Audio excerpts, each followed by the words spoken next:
আজকে কাপাসিয়াতে যে প্রোগ্রামটিতে আমরা অবস্থান করছি, এই প্রোগ্রামটা সুন্দর করার জন্য আমাদের তো বিগত আন্দোলন সংগ্রামে শাহরিয়াজুল হান্নানের কি ভূমিকা ছিল আমরা জানি, আমাদের চেয়ারম্যান সাহেবও জানেন, অবগত আছেন।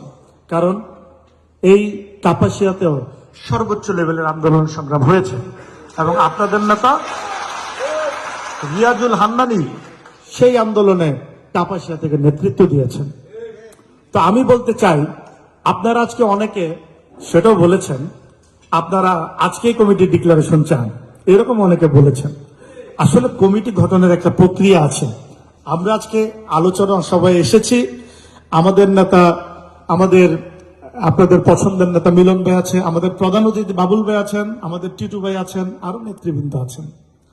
আমরা সবাই আপনাদের মতামত শুনতেছি, আমরা দেখছি, আমরাও বিবেচনা করব। তারপরে আমাদের সবার উপর একজন আছেন, আপনারা জানেন, আমাদের অ্যাক্টিং চেয়ারম্যান, যিনি আপনাদের সবসময় সুখে দুঃখে পাশে থাকার চেষ্টা করেছেন এবং সবসময় বিএনপির প্রত্যেকটি নেতাকর্মীর পাশে আছেন।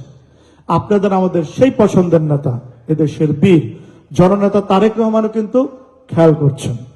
উনিও কিন্তু জানেন বিগত সময় আন্দোলন সংগ্রামে কে সক্রিয় ছিল, কারা কি কি ভূমিকা রেখেছে, ঠিক কিনা ভাইয়েরা? তো আমরা আছি, আমরা নিজেরা চিন্তা বিবেচনার পরে আমাদের আপনাদের সকলের পছন্দের নেতা জননেতা তারেক রহমানও অবশ্যই থানা কমিটি, এটি একটি ইম্পর্টেন্ট বিষয়। আপনারা যেমন নির্বাচন নিয়ে অনেকে কথা বলেছেন, স্পেশালি নির্বাচন সংক্রান্ত ব্যাপার যদি চিন্তা করেন, সেইখানে থানার ভূমিকাটা অনেক বড় ব্যাপার।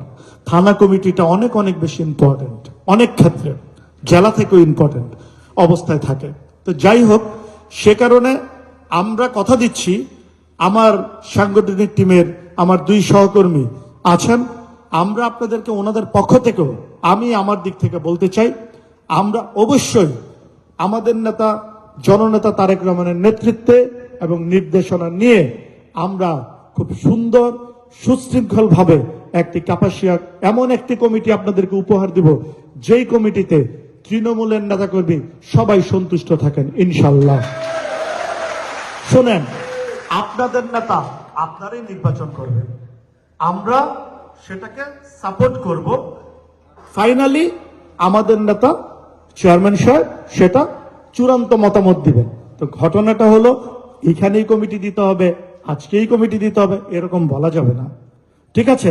বাট আমরা কথা দিচ্ছি, আপনাদের পছন্দকে, আপনাদের বিবেচনাকে, আপনাদের সমর্থনকে মূল্যায়ন করেই কাপাসিয়া বিএনপির কমিটি হবে ইনশাল্লাহ। আমি আমার বক্তৃতা দীর্ঘায়িত করব না, আজানের সময় হয়ে গিয়েছে, মাগরিবের ওয়াক্ত হয়ে গিয়েছে। তারপর আমি সর্বশেষ একটি কথা বলবো। দেখেন, আন্দোলন সংগ্রাম করেছেন, আপনারা সর্বোচ্চ ভূমিকা রেখেছেন, কিন্তু এখনো কিন্তু সবকিছু শেষ হয়ে যায়নি। বিভিন্ন প্রকার ষড়যন্ত্র চলছে, আপনারা সেটা অবগত আছেন না ভাইয়েরা? তো সেই কারণে কি থাকতে হবে, আমাদের নেতা বারবার আপনাদেরকে বলছেন, কি বলছেন? ঐক্যবদ্ধ থাকতে হবে, ঐক্যবদ্ধ থাকার কোনো বিকল্প নেই।